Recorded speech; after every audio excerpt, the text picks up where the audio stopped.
આજે સુદામા વૃદ્ધાશ્રમ ખાતે અમારે બધા જ યુવાનોએ મળીને કર્યું છે. બધા યુવાનોએ મળીને સરસ એક પ્રેરણાદાયી કામ કર્યું છે.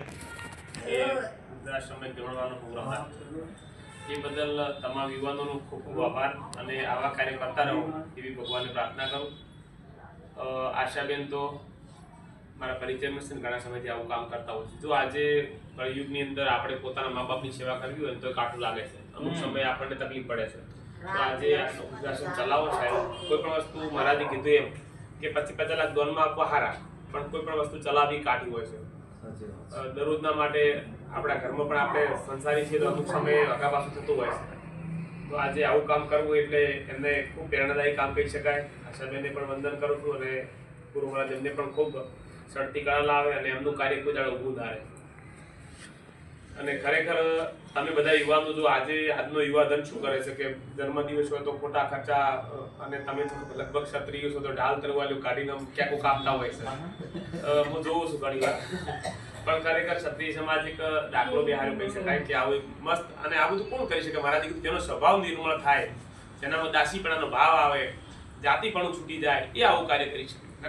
જેને કંઈક હું કંઈક છું એ તો આજે તમે જુઓ રોડ ઉપર ફરતા આપણને હેડવાઈ જતા નહીં હોતા.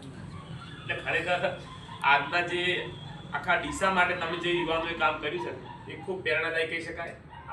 અને આજનો યુવાધન ખરેખર વ્યસનમાં, મોટા મોટા તાયફા કરવામાં, મા બાપને હેરાન કરવામાં ખૂબ તકલીફો. ઘણી જગ્યાએ હું માનું છું કે 60% મા બાપ દુઃખી હોય છે.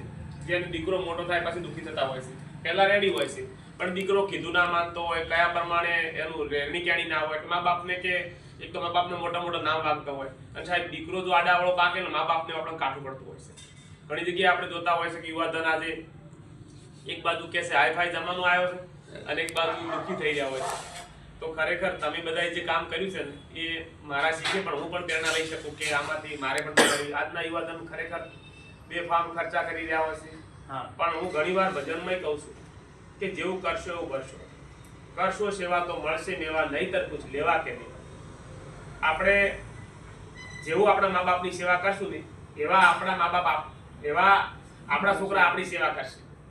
આ તો 100% જેવું તમે કરશો એવું ભરવાનું જ છે. એટલે મા બાપની જે લોકો સેવા કરે છે ને એમને કોઈ દાડો તકલીફ નથી આપતી. મા બાપના મહારાજે કીધું એમ કે જીવતું જાગતું મંદિર છે. મા બાપના જો તમને આશીર્વાદ મળી જાય સાહેબ તો દુનિયાની કોઈ તાકાત તમારું ખોટું ના કરી શકે. મા બાપ એ હાલ કળજુગમાં તો મા બાપની સેવા ઉત્તમ કહી છે. કુળદેવી માં દીવોની ભરે ચાલશે, પણ મા બાપને હોવા જવા સમાચાર લ્યો, એમની પાસે અડધો કલાક બેહવાનું. અને મા બાપ રાજી હશે ને સાહેબ તો દુનિયામાં કોઈ તમારા દુઃખી થવાનું નહીં. એટલે આજે તમે કામ કરી રહ્યા સેવાના કામ એ ખરેખર કરતા રહેજો. અને આજનો જે તમે આ કામ કર્યું છે એ તો ખરેખર તમારા વંદનને લાયક છે. એટલા માટે આજનો યુવાધન ખરેખર મા બાપની સેવામાં નથી, પછી મા બાપના કાયમ નથી હોતા. હું ઘણી જગ્યાએ જોઉં છું કે એક પેલા ભાઈઓનું કે કેટલા દીકરા છે કે 4 છે, તો કે મજા હશે, નાના કે 4 જેલમાં છે. એટલે અમુકને આવા હોય છે દીવાળે દીકરા શું કરે છોકરા. મા બાપને ખરેખર દીકરો એવો સારો હોય તો મા બાપને એનું નામ મોટું પણ કરી શકે છે. અને અમુક દીકરા એવા હોય કે મર્યા પછી પણ મા બાપનું નીચું બતાવતા હોય છે. એટલે આજે હું તો ઘણી વાર કહું છું ગમે તે કામ કરો તો મારો બાપ કોણ છે, તમે કયા કુળમાંથી આવો છો. આપણે ક્ષત્રિય કુળમાંથી આવીએ છીએ તો ભગત, દાતા અને શૂરવીરા ત્રણેયના પાત્ર હોય છે. ક્ષત્રિય તમે જો ગમે તેવો હોશિયાર પણ જો બેન દીકરીને અબલા લૂંટાતી છે ને એ કૂદીને પડશે. એ આ સમાજ ઝાલ્યો ના રે બધા. પછી જો દયા દાતાની તરફ બતાડશે, જો દુઃખી કોકનો આવું ભાળી જાય ને તો એને ખીજામ 10 પડ્યા ને તો 10 હાલ છે બધા. એટલા માટે ક્ષત્રિય સમાજ છે ને બહુ ભગત, દાતા અને શૂરવીર ત્રણે કહ્યું છે. એટલે ખરેખર આમ તો તમે તો બધાય બહુ, હું આકોલમાં ઘણી વાર આવું છું અને આજનું જે કામ તો બહુ ખરેખર પ્રેરણાદાયી રહ્યું છે.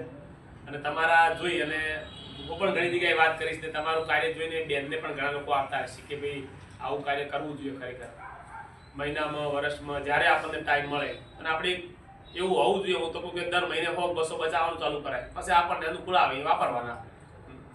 પણ આ જે અનવેરો કહી શકાય ને, હું તમને ખબર છે, સોમસિંહને ખબર છે કે આપણે એક સામાન્ય પરિવારમાંથી આવે છે.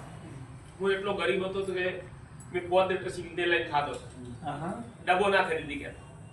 અને આજે ફેક્ટરીનો માલિક છે. ભગવાને સિંગતેલની ફેક્ટરી માલિક બનાવી દીધો. એમાં એક જ કારણ સેવા. નરસિંહ મહેતાએ જલારામ બાપાએ સેવા જ કરી છે, બીજું પણ આજ જો જલારામ બાપા નથી, વર્ષો થઈ ગયા છતાં એમના આશ્રમો મસ્ત ચાલે છે. એટલે ખરેખર સેવા છે ને, સેવા મૃત્યુને પાછળ મૂકી શકે, સુખ દુઃખ તો શું પણ મોતને પાછળ મૂકી શકે એટલી તાકાત સેવામાં છે. હાથે કરશો એ હાથે આવશે, હાથે મેં ઘડેલા એ આવશે. એટલે ખરેખર જે હાથે કરો એ હાથે આવવાનું છે. કે હમણાં આપણે ઘણી વાર એક વિડીયો જોયો કે ભાઈ એક ધનાઢ્ય શેઠ હતા,